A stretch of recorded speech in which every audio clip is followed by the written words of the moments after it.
길르앗 집안의 지도자들이 모세와 이스라엘 집안 지도자들에게 가서 말했습니다. 길르앗은 마길의 아들입니다. 마길은 므낫세의 아들이고 므낫세는 요셉의 아들입니다. 여호와께서 우리의 주인 당신에게 명령하여 제비를 뽑아 이 땅을 이스라엘 백성에게 주라고 명령하셨습니다. 그리고 여호와께서는 우리의 형제 슬로브핫의 땅을 그의 딸들에게 주라고 명령하셨습니다. 하지만 슬로브핫의 딸들이 이스라엘의 다른 지파 사람들과 결혼을 하면 그 땅은 우리 집안의 땅이 되지 않고 다른 지파 사람들의 땅이 될 것입니다. 그리하여 우리는 우리 땅 가운데서 얼마를 잃어버릴 것입니다. 희년이 돌아와도 슬로브핫의 딸들이 가진 땅은 다른 지파에게 돌아갈 것입니다. 그 땅은 그들이 결혼하는 사람들의 지파에게 주어질 것입니다. 그래서 우리 조상들에게서 받은 그 땅을 우리는 잃어버리고 말 것입니다. 모세가 여호와의 말씀에 따라 이스라엘 백성에게 명령했습니다. 이 요셉 지파 사람들의 말이 옳소. 이것은 슬로브핫의 딸들에 관한 여호와의 명령이오. 그들은 마음에 드는 사람과 결혼할 수 있지만 자기와 같은 지파의 사람하고만 결혼을 해야 하오. 그래야 이스라엘 백성의 땅이 이 지파에서 저 지파로 옮겨지는 일이 없을 것이오. 이스라엘 백성은 누구나 자기 조상에게서 물려받은 땅을 지켜야 하오. 자기 아버지의 땅을 물려받은 여자가 결혼을 할 경우에는 같은 지파 사람하고 결혼해야 하오. 그래서 모든 이스라엘 백성은 자기 조상의 땅을 지켜야 하오. 땅은 이 지파에서 저 지파로 옮겨질 수 없소. 이스라엘 백성은 누구나 자기 조상에게서 받은 땅을 지켜야 하오. 슬로브핫의 딸들은 여호와께서 모세에게 주신 명령에 복종했습니다. 그래서 슬로브핫의 딸들 곧 말라와 디르사와 호글라와 밀가와 노아는 사촌들과 결혼했습니다. 그들의 남편은 요셉의 아들 므낫세 지파 사람입니다. 그래서 그들의 땅은 그들의 집안과 지파의 땅으로 남았습니다. 이것은 여호와께서 모세를 통해 이스라엘 백성에게 주신 율법과 명령입니다. 백성은 그때 요단 강가의 모압 평야 곧 여리고 건너편에 있었습니다. 우리 가슴에 손을 얹고 제가 먼저 믿음을 고백하겠습니다. 하나님은 나를 사랑하십니다. 나는 그 사랑 안에 있습니다. 하나님은 오늘 나에게 말씀하실 것입니다. 그 말씀에 능력이 있습니다. 그 말씀에 생명이 있습니다. 나의 마음을 하나님께 열겠습니다. 나의 생각을 예수님께 집중하겠습니다. 들은 만큼 변합니다. 들은 만큼 행복해집니다. 오늘이 2018년 마지막 주일인데 오늘 또 본문이 민수기 마지막 장인 36장입니다. 민수기가 끝나고 나면 이제 그 다음 성경이 신명기인데 신명기에 들어가게 되면은 이제 모세가 이스라엘 백성들에게 마지막에 하는 설교가 기록되면서 모세오경이 다 끝나게 되는 이제 그런 내용이 되어 있습니다. 민수기 36장, 민수기 마지막 장을 쓰고 있는 이때의 상황도 이스라엘 백성은 지금 모압 평지에 있는 상황입니다. 약속의 땅을 바로 앞에 두고 모압 평지에 서서 지난 몇 주 동안 우리가 보았던 것처럼 모세는 몇 가지 중요한 일들을 하나하나 정리하고 있습니다. 그 중에 그 중요한 일 중에 하나가 인구조사가 있었습니다. 그리고 인구조사뿐만이 아니라 이 인구조사를 기초로 하여서 장차 약속의 땅에 들어가서 땅을 분배할 때에 필요한 기준들도 모압 평지에서 미리 세우게 됩니다.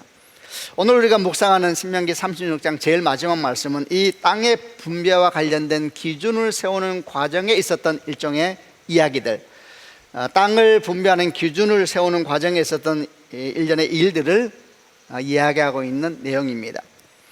우리는 36장을 봅니다만 원래 이 36장이 이야기의 첫째 배경이 된 것은 27장에서부터 시작됩니다. 26장에 인구조사 얘기가 나오고 27장에 어떤 사건이 하나 시작되면서 그 일로 말미암아 좀 뛰어넘어서 36장에서 다시 그 일이 이야기되면서 이야기가 내용이 흘러가는 모양으로 되어 있습니다. 그래서 민수기 27장에서 나온 이야기하고 또 오늘 우리가 이야기하려고 하는 36장까지 이야기를 잠깐 좀 설명하면서 나눠보려고 합니다. 민수기 26장에서 2차 인구조사를 마친 모세는 이제 민수기 27장에 들어가서 그 인구를 바탕으로 해서 지파별로 그리고 가족별로 땅을 분배하는 기준을 세우게 됩니다.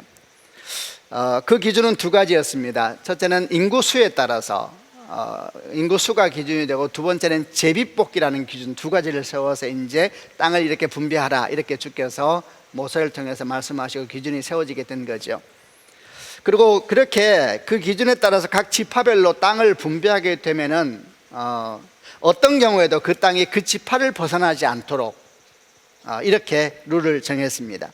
이를 위해서 두 가지의 법을 가지고 그 뒷받침을 하게 했는데, 분배된 땅이 그 지파를 벗어나지 않게 하기 위해서 두 가지의 규범, 두 가지 법을 통해서 뒷받침을 하게 합니다. 첫 번째는 희년제도라는 겁니다. 희년제도는 뭐냐면 50년마다 돌아오는, 안식년이 7년마다 반복되는데 안식년이 7번 반복되는, 그 다음에 50년째지요. 50년마다 돌아오는 이스라엘의 해방의 해, 안식의 해다, 이렇게 이야기를 합니다. 그러니까 희년이 되면은 모든 히브리인들은 자유인이 됩니다. 여러 가지 이유 때문에 자기가 종으로 자기를 팔았다 할지라도 희년이 50년마다 돌아오는 희년이 되면은 무조건 자유인이 되는 것이고, 또 하나는 희년이 되면 모든 땅은 원래의 주인에게 돌아가도록 하는 이런 이제 제도를 하나님께서 만드신 겁니다. 어떤 이유로 그 사람이 종이 되었든지 또는 어떤 이유로 그 사람이 땅이 매매되었을지라도 관계없이 희년되면은 무조건 원래 주인에게, 원래 자유인으로 돌아가게 만든 것, 이게 이제 희년제도이고, 이를 통해서 하나님이 주신 땅을 보호할 수 있도록 첫 번째 뒷받침을 하게 했습니다. 두 번째 뒷받침은 땅이 한 세대에서 다른 세대로 상속될 때에 아들만 부모 땅을 상속할 수 있도록 했습니다. 이렇게 함으로 말미암아 각 지파에게 주어진 땅이 세대에 이어져도 계속 그 지파에서 남을 수 있도록, 딸도 상속받고 아들도 상속받고 그러면 정신이 없어지니까 이제 아들로 딱 통일을 해가지고 아들이 땅을 상속받게 함으로 말미암아 그 땅이 계속 그 지파에 남아 있을 수 있도록 이렇게 조치를 한 겁니다.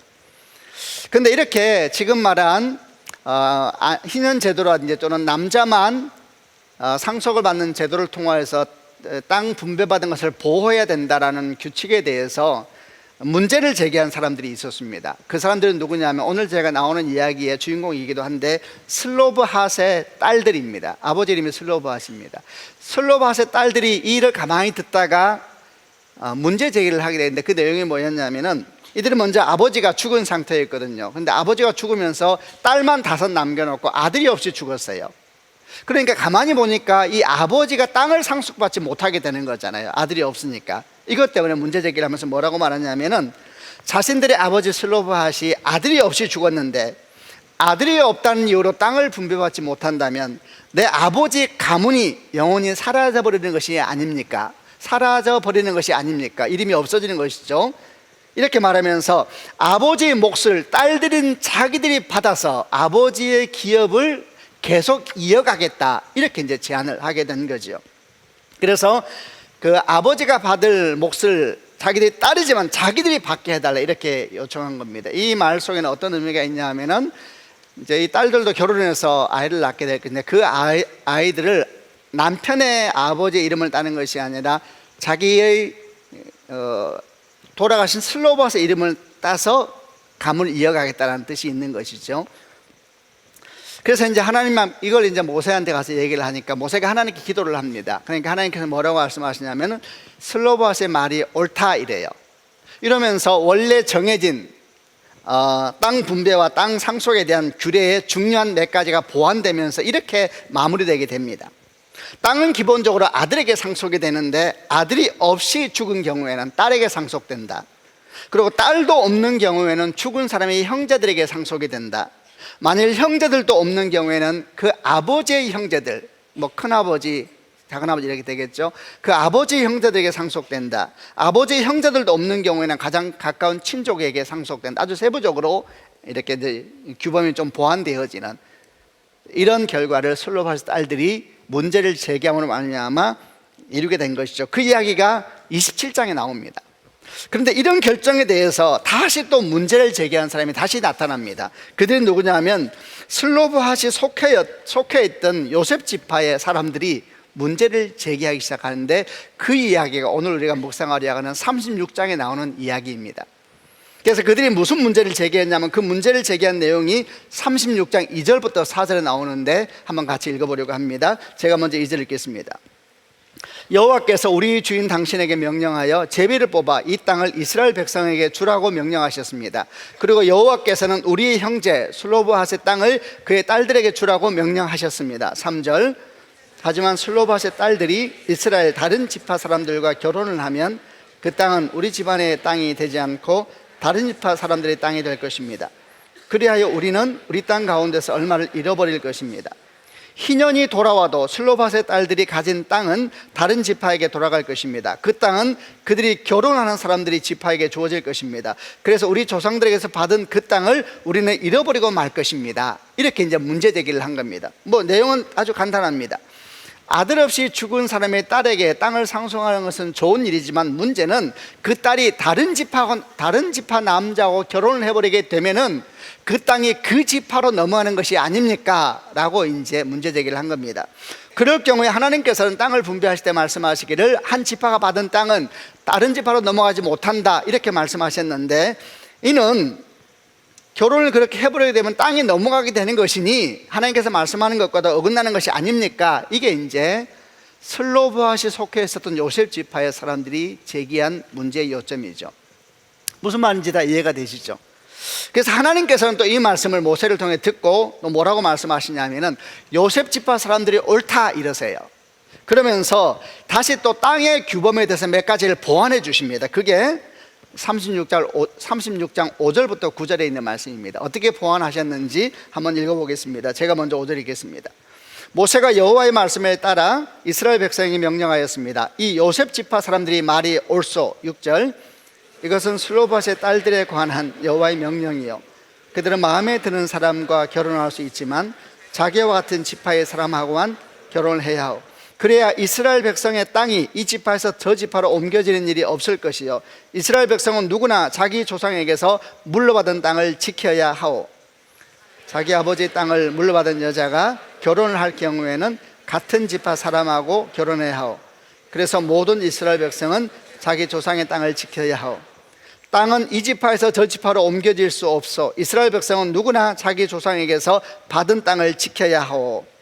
근데 이렇게 하나님께서 모세를 통해서 땅에 대해 정리해 준 것입니다. 이런 내용이죠. 슬로밧의 딸들, 아버지가 아들이 없어서 아버지의 땅을 물려받은 그 딸들은 결혼할 때 아버지의 지파 남자들하고만 결혼해야 된다, 이렇게 이제 제안을 하게 된 겁니다. 그래도 만약에 다른 지파 남자하고 결혼하고 싶으면 어떻게 하면 되느냐? 땅을 놓고 가면 된다. 왜냐면 그 땅은 그 지파 안에 머물러야 되니까. 근데 이렇게 설명해 주신 것이죠. 그렇게 함으로 말미암아 원래 하나님께서 말씀하신 것처럼 조상들에게 물려받은 땅이 다른 지파로 왔다 갔다 하면서 흩어지지 않는 이제 이런 하나님의 말씀을 지킬 수 있게 되는 것이죠. 이 이야기가 민수기 제일 마지막 장에 나와 있는 이야기입니다. 오늘 우리가 이 말씀을 통해서 몇 가지 좀 묵상을 해보려고 합니다. 첫 번째 묵상은 하나님은 우리에게 기업을 주신다라는 묵상입니다. 성경에서 기업이라는 말이 자주 나옵니다.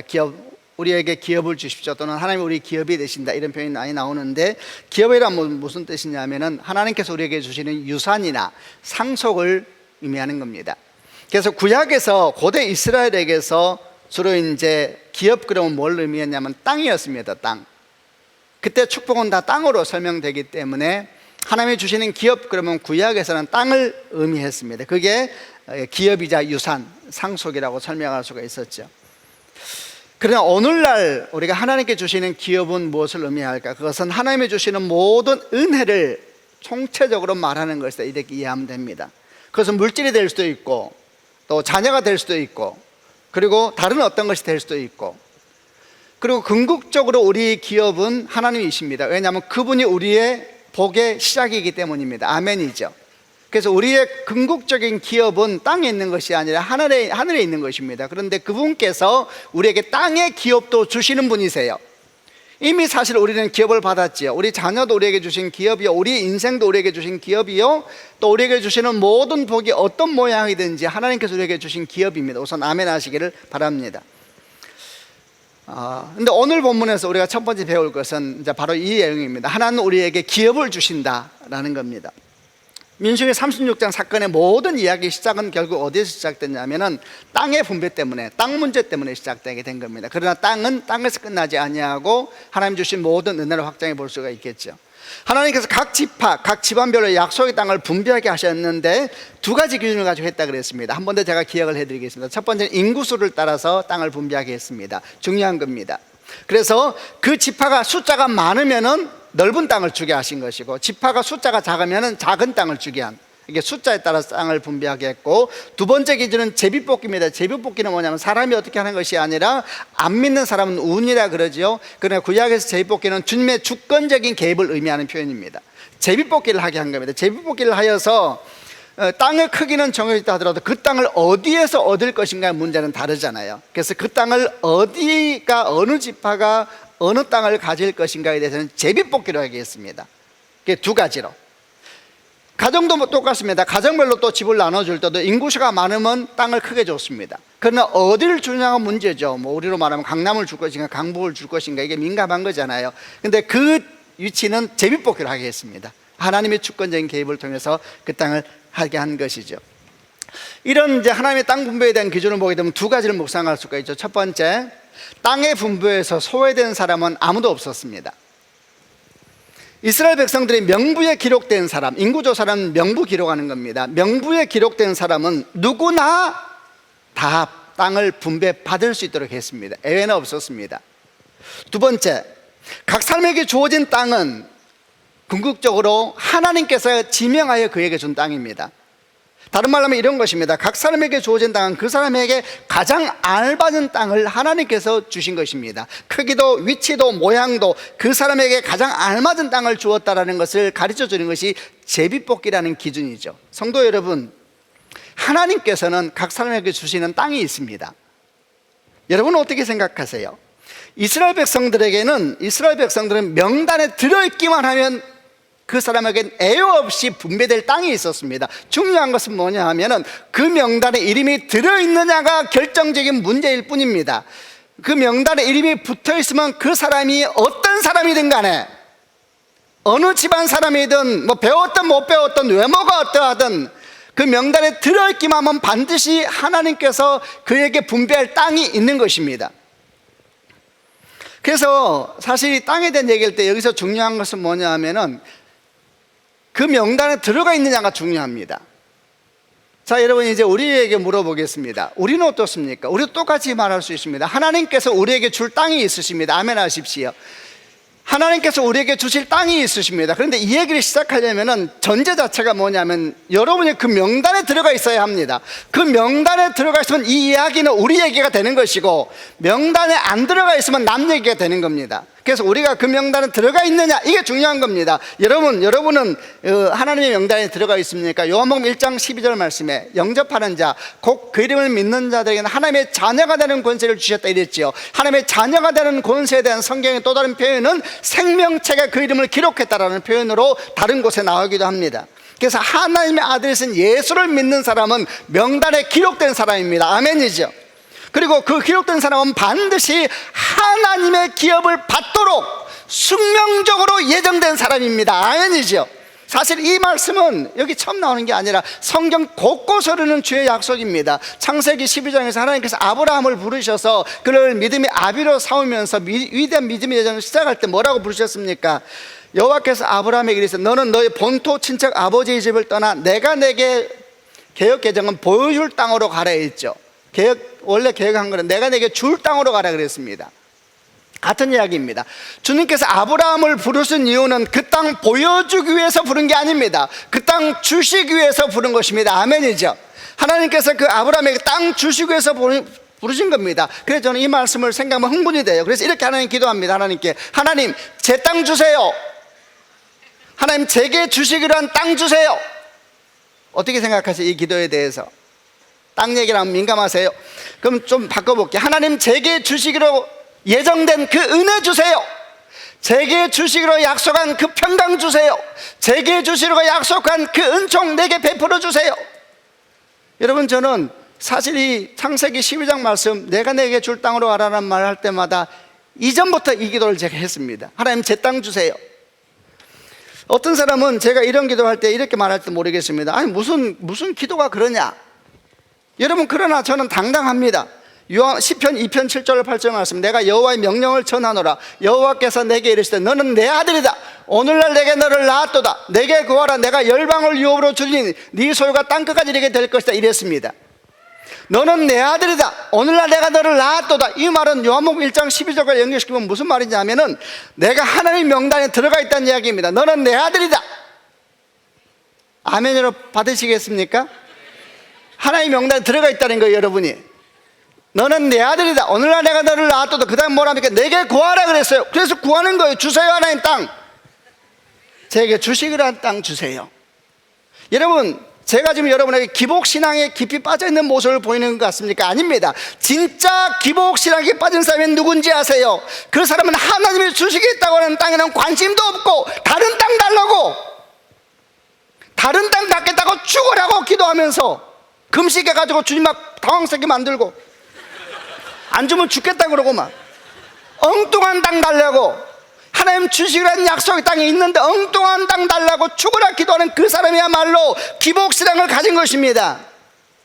만약 우리가 진심으로 주께서 내게 주신 땅이 있다는 걸 알게 되면 우리는 아브라함처럼 내 고향 친척 아비집을 떠나게 될 겁니다. 고향 친척 아비집을 떠난다는 얘기가 뭡니까? 세상에 속한 것이지 않겠습니까? 내가 그동안 의지해왔던 건, 내가 그동안 기대했던 건, 내가 자랑했던 그게 고향 친척 아비집으로 표현되는 것이거든요. 원래 아브라함은 거기서 태어나서 거기서 인생을 꿈꾸고 거기서 미래를 만들고 거기가 피난처고 거기가 자기 인생의 그림이었거든요. 주께서 그걸 떠나려 그러시는 거예요. 그 땅이 네 땅 아니다. 내가 너에게 줄 땅이 있다. 그러므로 하나님께서 주실 땅이 있는 것을 아는 사람은 옛 땅을 떠나게 되는 것입니다. 아멘이죠. 기복신앙은 뭐냐? 옛 땅 안 떠나고 그 땅 달라고 자꾸 기도하는 거예요. 만약 우리가 정말 우리에게 주시기로 한 하나님의 약속의 땅이 있다고 믿는다면 우리는 그 땅을 달라고 기도할 뿐만 아니라 더 나아가서 하나님이 주시기로 한 약속의 땅이 분명히 있음을 알기 때문에 땅 달라고 기도하는 사람이 되는 것이 아니라 더 나아가서 그 땅을 취할 수 있는 사람으로 준비되기 위하여서 자신을 예비하지 않겠습니까? 아멘이죠. 여러분, 40년 광야의 시간에 결국 그 훈련이었습니다. 땅은 있었어요. 땅은. 근데 이 인간들이 자꾸 애굽 땅 달라고 그러는 거예요. 그러니까 주님께서 그 땅 받을 만한 사람 훈련시킨다고, 노예 근성 빼고 불평만의 영성 제거하느라고 40년 동안 광야에 돌잖아요. 그래서 결국 죽잖아요. 뭐가 죽어? 옛사람이 죽는 것입니다. 옛사람이 죽기 전까지는 약속의 땅에 못 들어가거든요. 그러니까 그 옛사람 죽이느라고 40년은 뺑뺑이 돌리는 거예요. 애굽 땅 잡고 달라 그러니까 그 땅 죽는 땅인데 내가 네게 줄 땅이 있다는데 그 땅 안 가고 자꾸 돌아가겠다고 그러는 거지요. 여러분, 한번 생각해 보시길 바랍니다. 진짜 자기에게 주실 땅이 있다고 확실히 믿는 사람은 이상한 땅 달라고 기도 안 합니다. 그리고 그 이상한 땅 자기한테 없으면 자기 죽을 것 같고 자기 인생 실패한 것처럼 생각하는 그런 이상한 가치관에 빠지지 않을 것입니다. 아멘이죠. 왜 우리가 이렇게 모으지 못하여 불안해하고 올라가지 못하여 불안해하고 대단한 사람이 되지 못하여 정신없이 불안해하는가? 자신에게 주신 땅이 이미 있다는 걸 모르는 거. 숙명적으로 우리에게는 복이 주어졌어요. 아멘이죠. 좀 크게 아멘 하셔야 돼요. 다시 할게요. 우리에게는 숙명적으로 은총이 주어졌어요. 아멘이요. 내가 내게 줄 땅으로 가라 그랬어요.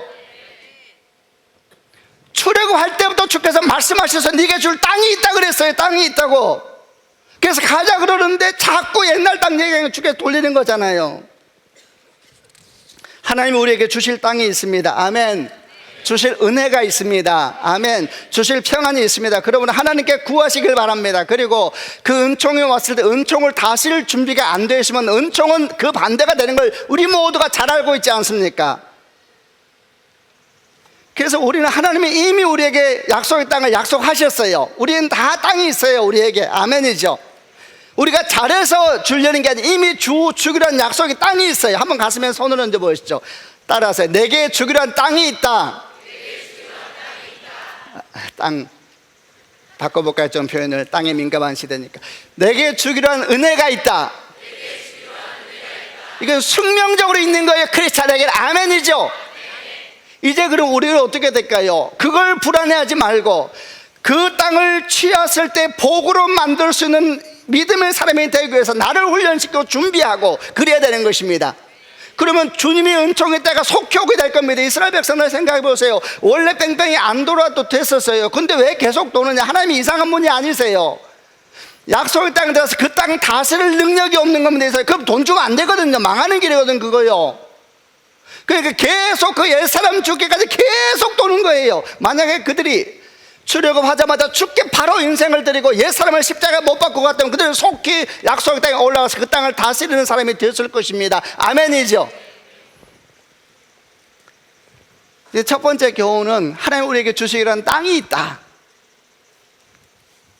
저를 여러분 함부로 보시면 안 돼요. 저도 있어요. 땅이.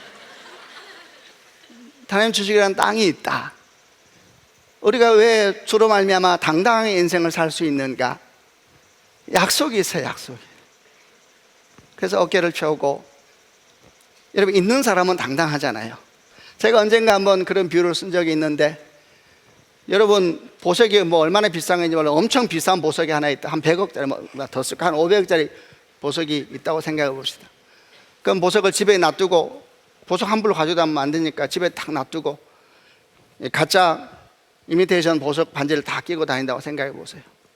어느 날 나갔더니 누가 보면서 웃으면서 말해요. 이미테이션이네.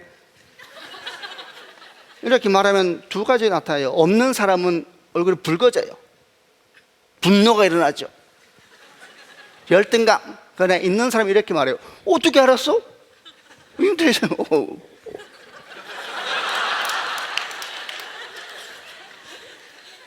그러면서 한 마디 툭 던지는 거예요. 가져나가기 불편해서 그냥 이거로 가져나왔지. 그 지나가면 되는 거예요.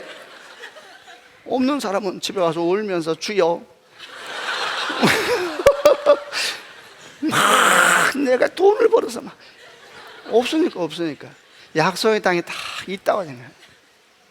약속의 땅이. 저는 우리 아이들에게도 말을 해요. 네 땅이 있다. 네 하나님 네게 주신 복이 있다. 복이. 너를 준비하면 그 땅이 네게 올 것이니 준비하고 있어야 된다. 여러분 그 땅을 믿고 걸어야 되는 것입니다. 두 번째, 동시에 또 기억할 두 번째 교훈은 뭐냐면 하나님이 주시는 땅은 내게 가장 알맞고 내게 가장 아름답고 내게 가장 적합한 땅을 주신다는 약속입니다. 아까 다룬 것처럼 땅을 분배할 때 첫 번째는 인구수에 따라서 명단에 있는 사람 모두가 대상이 되지만 두 번째는 제비뽑기 한다 그랬습니다. 이 제비뽑기는 주의 주권적인 개입을 의미하는 표현이라 그랬죠.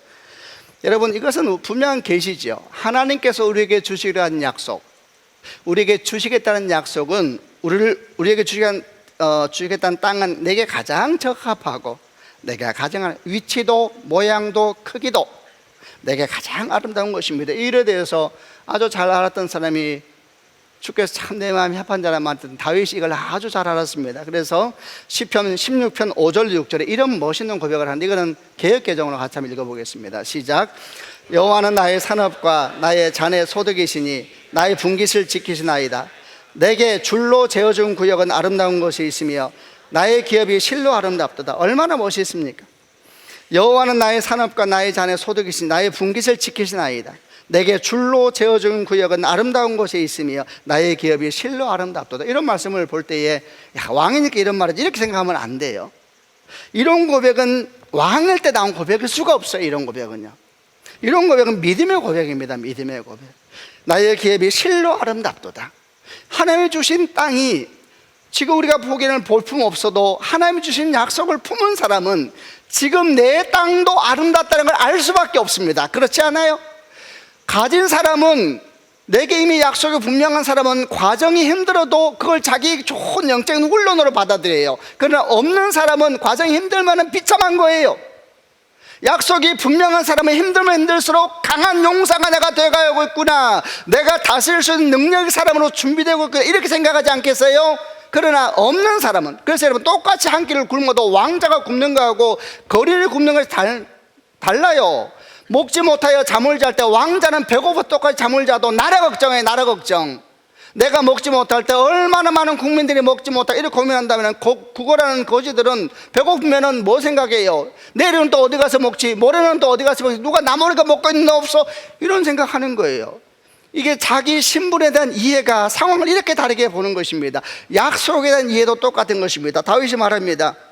내게 줄로 재어준 구역은 아름다운 곳에 있으며 나의 기업이 실로 아름답도다. 아멘. 이런 고백이 여러분 가운데 있기를 주님의 이름으로 축원합니다. 약속을 붙잡은 자의 고백이죠. 내가 어디에 있든지 주께 주신 땅을 향한 걸음이 그 땅은 이미 아름답고 귀하며 복된 땅인 줄 믿는 축복이 있기를 바랍니다. 몇 명을 생각해 보겠습니다. 하나님의 요셉에게 어떤 땅을 주셨는가? 요셉에게 보디발이 종이라고 하는 땅을 주셨죠. 열심히 정직하게 살았더니 감옥이라는 땅을 주셨죠. 여러분, 그 당시에 그럼 요셉은 어떤 생각이 들었을까요? 정말 이게 가장 적합하고 아름다운 땅일까요? 하나님께서 인생에 복 주신다 그래놓고 종되게 하시고 감옥 들어가게 하시고 이게 정말 하나님 주시는 적합한 땅일까요? 그러나 여러분, 그 당시에는 알 수가 없는 것입니다. 그 당시에는 알 수가 없어요. 그러나 이제 우리는 말할 수 있게 됐죠. 맞습니다. 가장 적합한 땅이었던 것입니다. 그 땅에 안 들어갔으면은 그는 술 따는 자와 떡 올리는 관원을 못 만나는 것입니다. 그 땅에 안 들어갔으면은 총리할 수 있는 길이 열리지가 않는 것입니다.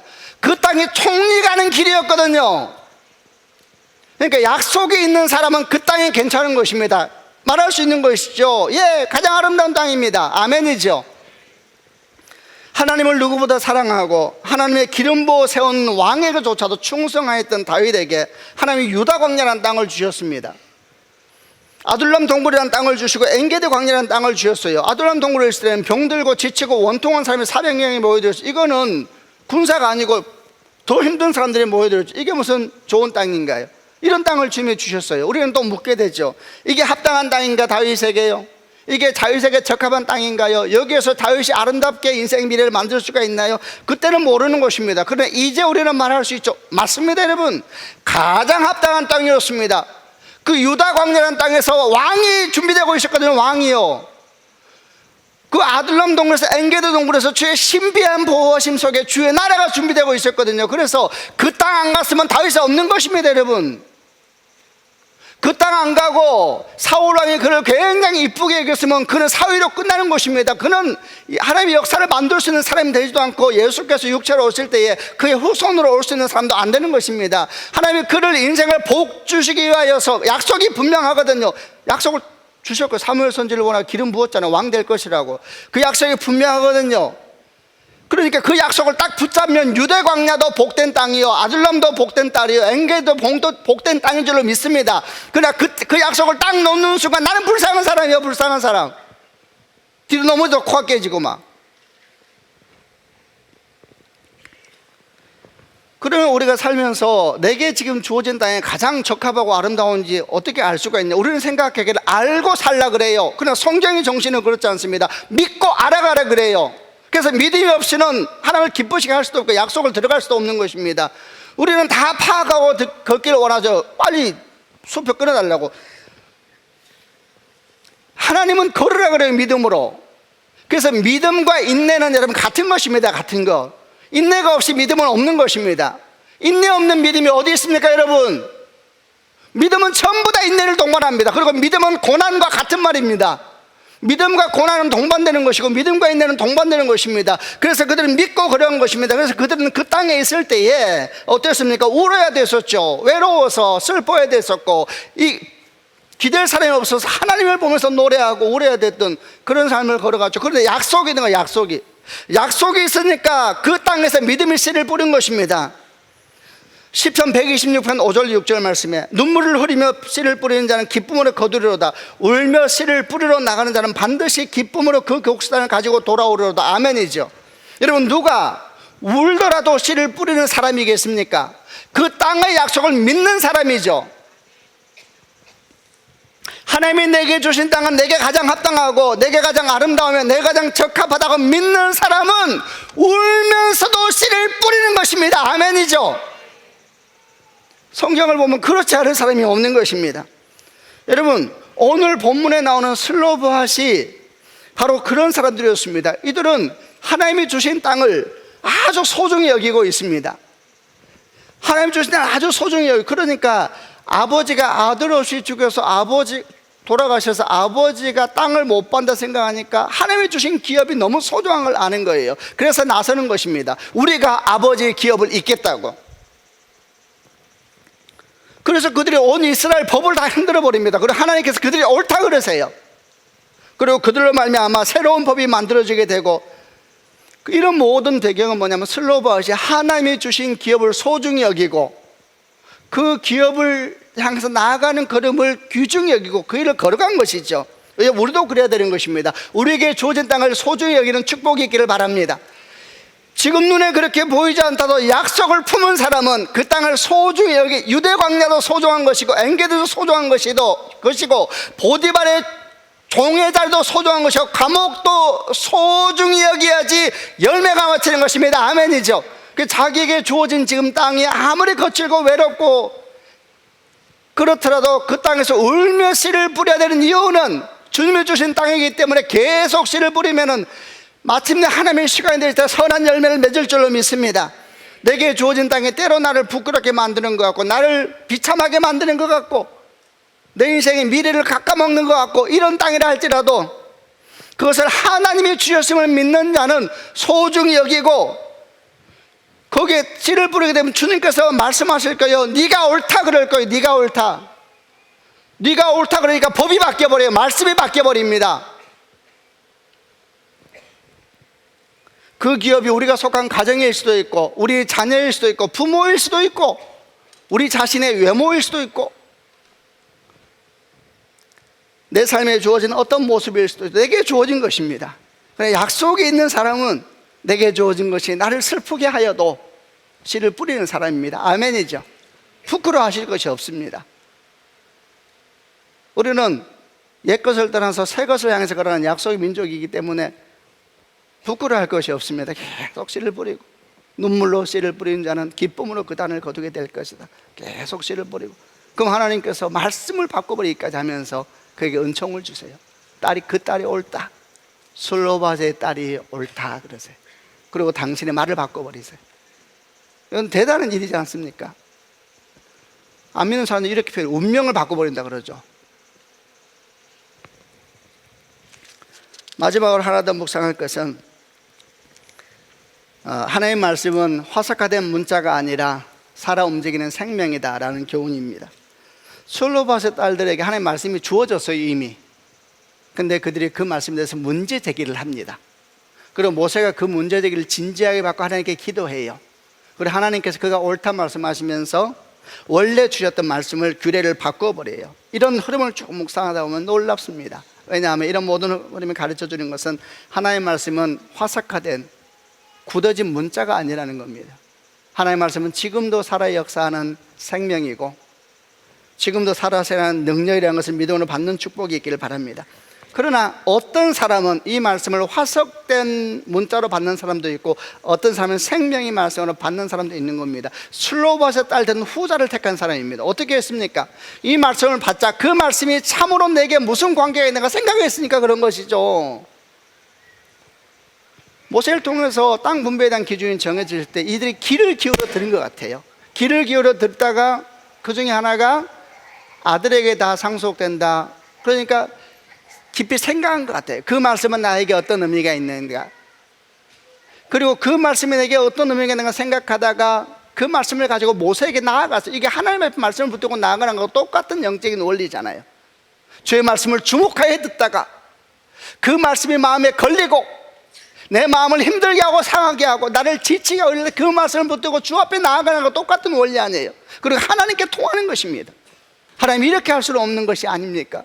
이게 도대체 무슨 뜻입니까? 이게 모세에게 나아가서 솔바의 딸들이 문제제기 한 것이죠. 그러니까 모세가 그걸 들어 이게 하나님의 하나님. 여기서 여러분 우리는 슬로바스이 가지고 있는 하나님에 대한 믿음의 모습을 볼 수가 있습니다. 첫째, 슬로바스는 하나님을 정말 선하신 하나님이란 믿은 것입니다. 여러분 만약에 슬로바스의 딸들이 하나님은 무서운 분이요 굳은 분이요 아주 고집센 분이시고 그분의 말씀을 한번 말하면 그냥 이렇게 생각했다면 그 말씀을 들을 때 그 말씀 때문에 고민하면서 쉽게 안 나갔겠죠. 그럼 어떤 신앙이 되는 것이냐? 맹목적인 신앙이 되는 것입니다. 맹목적인 신앙. 까라면 까. 그런 큰일 나는 거예요, 그런 신앙은. 여러분, 기독교는 계속 맹목적인 신앙이에요. 진지해야 됩니다. 진지해야 됩니다. 슬로바의 딸들이 말씀 앞에 진지한 겁니다. 5명의 딸들이 모여서 얼마나 많이 생각하고 우르바는 기도한 겁니다. 함께 기도하고, 이것이 내게 무슨 관계가 있는가, 이것이 우리 집안에는 무슨 의미인가, 주의 말씀을 놓고 함께 모여서 기도했겠죠. 그러면서 그 고민과 그 슬픔을 가지고 주 앞에 나가 주의 문을 두드리면서, 주여, 이러면 우리는 어떻게 되는 겁니까? 주님 거기에 응답하시고 하나님의 선하심을 믿은 것이죠. 왜 많은 그리스도인들이 생명력 있는 주의 말씀을 만나지 못하고 화석화된 문자에서 머물게 되는 것인가? 주의 선하심과 살아계심을 알지 못하기 때문에, 아니면 살아계시다고 말씀하면서도 그분 앞에 대화하고 무릎 꿇고 주님의 문을 두드리는 것을 모르기 때문에 그냥 하라는 대로 하는 것이죠. 그러면 큰일 나는 것입니다. 그리고 동시에 똑같은 말씀이 반복되면 그분은, 슬로바의 딸들은 하나님의 선하심을 믿었을 뿐만 아니라 그 말씀의 생명력을 믿은 겁니다. 말씀을 붙잡고 진지하게 고민했다 그러죠. 그 말씀은 여러분 알다시피 베레아 사람들 생각나죠. 사도행전 11장에 있는 베레아 사람들. 사도행전 17장에 베레아에 있는 사람들은 데살로니가 사람보다 더 신사적이어서 간절한 마음으로 말씀을 받고, 그래서 그러한가야 날마다 상고하여, 또 똑같은 영성입니다. 똑같은 영성.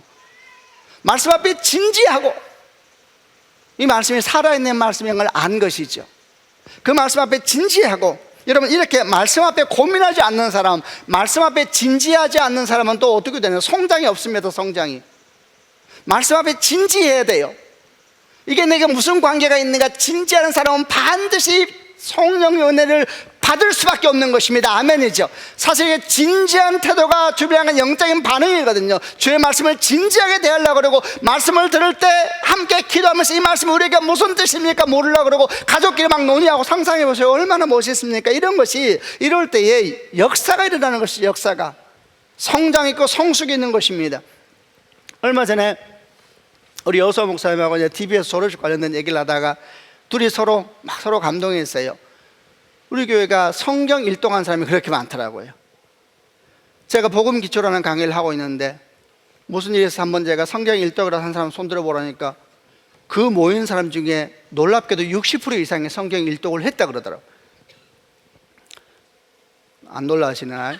굉장히 놀라운 겁니다. 교회 다닌 10년, 20년 하도 일독을 제대로 아는 사람이 얼마나 많은데, 근데 복음 기초에 60% 이상이 일독을 했다고 소리를 제가 깜짝 놀랐어요. 그러니까 여수 목사님 이런 얘기를 하더라고요. 성경을 읽다 보니까 사람들에게 어떤 말이 이제 또 나오기 시작하냐면, 말씀을 좀 더 정독하고 싶다라는 분들이 생기기 시작했다는 거예요. 그래서 참으로 은총이다 생각이. 그래서 우리가 얘기했어요. 내년에는 통독반이 아니라 정독반도 만들자. 다 읽는 것이 아니라 모세오경 정독반, 복음서 정독반, 뭐 예언서 정독반. 그 정독을 어떻게 해야 되는지 몰라도 하여튼 정독반을 만들자. 이 말씀 앞에 진지하게 반응하고 싶은 열망이 일어나는, 이것은 성령의 역사인 것입니다. 아멘이죠. 그래서 말씀을 통독할 때 더 자세히 읽고 싶다 그럴 때는 글에 대해서 반응해야 돼요. 그럼 역사가 일어납니다. 슬로보냐 여인들은, 딸들은 반응해서요. 반응. 주께 나아갔잖아요. 이게 무슨 뜻입니까? 그럼 우리는 어떻게 말하니까, 주께서 그의 말씀을 바꾸시고, 규범을 바꾸시고, 역사를 바꾸시고, 운명을 바꾸시고, 숙명을 바꾸시고, 인생을 바꾸시고, 그의 삶 가운데 역사하게 되는 것입니다. 그리고 또 한 가지 중요한 것은, 이 사람들이 이런 고민이 됐을 때 모세에게 찾아가서 나누었다는 것이 중요해요. 이건 하나님을 찾는 의미이기도 하지만, 동시에 자기 안에 있는 신앙의 여정들을 공동체에서 나누는 것과 아주 비슷한 영적인 흐름을 가지고 있는 것입니다. 신앙은 여러분 절대 혼자 하면 안 됩니다. 부름은 개인적이지만 성장은 반드시 공동체적입니다. 이것은 성경에서 말씀한 진리입니다. 아멘이죠. 그래서 혼자 있으면 안 됩니다. 혼자 있으면 함께 모여서 나누어야 됩니다. 예를 들면 제가 여러분 지금 설교하고 있죠. 그럼 각자 생각이 있을 거예요. 그래도 나누어야 돼요. 집에 가서 혼자 생각하면 이상하게 혼자 흘러가요. 나중에 되면은 이상한 얘기를 서로 하고 있어요. 같은 거 들었느냐? 같은 거 들었다. 서로 나누면서, 묵상을 나누면서 보완되어지고 정결하게 되어지고, 이게 성령이에요. 하나님은 함께 할 때 역사하시거든요. 그런 나눔이 겸손이고, 그런 나눔이 수고고, 솔로몬의 딸들이 모세 찾아간 일은 쉬운 일이 아니었어요. 그 당시에 문화적인 전통을 보게 되면 대단한 용기가 필요죠. 희생이죠. 셀도 희생입니다, 여러분. 수고고 애쓰는 것이고, 주일만 와서 선대의 크리스찬 되면 안 되는 겁니다. 역사가 안 일어나요. 이제 말씀을 마무리하려고 합니다. 여러분, 민수기가 끝났습니다. 얼마나 많은 격변의 시간이었는지 모릅니다. 누가 저한테 그러더라고. 민수기 하면서 왜 이렇게 정성을 설교하냐고. 그래서 제가 격변의 시간입니다 그래서. 격변의 시간이에요. 40년 광야 격변의 시간. 수십만 명이 죽어나가는 엄청난 사건들, 불신앙의 회몰이치는 역사들, 반복되는 방황들. 그러나 이 모든 것을 끝나고 마침내 주의 백성들이 약속의 땅 앞에 서 있습니다. 옛것을 벗어버리고 약속을 향하여서 하나님이 주신 땅을 향해 나아가는 사람들, 그 사람들에게 약속의 땅이 열리게 될 줄로 믿습니다. 이제 말씀 마무리하면 여러분 선포하겠습니다. 하나님이 우리에게 주시기로 한 땅이 있습니다. 아멘. 그 땅을 믿음으로 딱 받는 축복이 있길 바랍니다. 그리고 그 땅을 내가 다스릴 수 있는 사람이 준비되기 위해서 자기를 겸손하게 낮추고 거룩하게 훈련시키고 하나님의 닮은 백성으로 되게, 이게 다스리는 능력입니다. 그런 축복이길 주님의 이름으로 축원합니다. 우리에게 주신 땅은 가장 알맞고 복되며 가장 적합한 땅입니다. 아멘이죠. 그래서 지금 당장 보기 힘들어도 너무 많이 울지 마시고, 너무 많이 부끄러워하지도 말고, 눈물로 씨를 뿌리게 되면 다 하나님의 때에 가장 합당한 열매로 여러분을 왕같은 제사장이요 거룩한 나라로 다 세우실 것입니다. 그렇게 다 나아가면 되는 것입니다. 주의 말씀을 붙잡고, 그 말씀을 붙잡고 흔들고 기도하고, 말씀 붙들고 주 앞에 나가서 주께 기도하고, 그럼 다 바뀝니다. 그런 역사가 여러분 가운데 있기를 주 예수 이름으로 축원합니다. 아멘. 기도하십시다.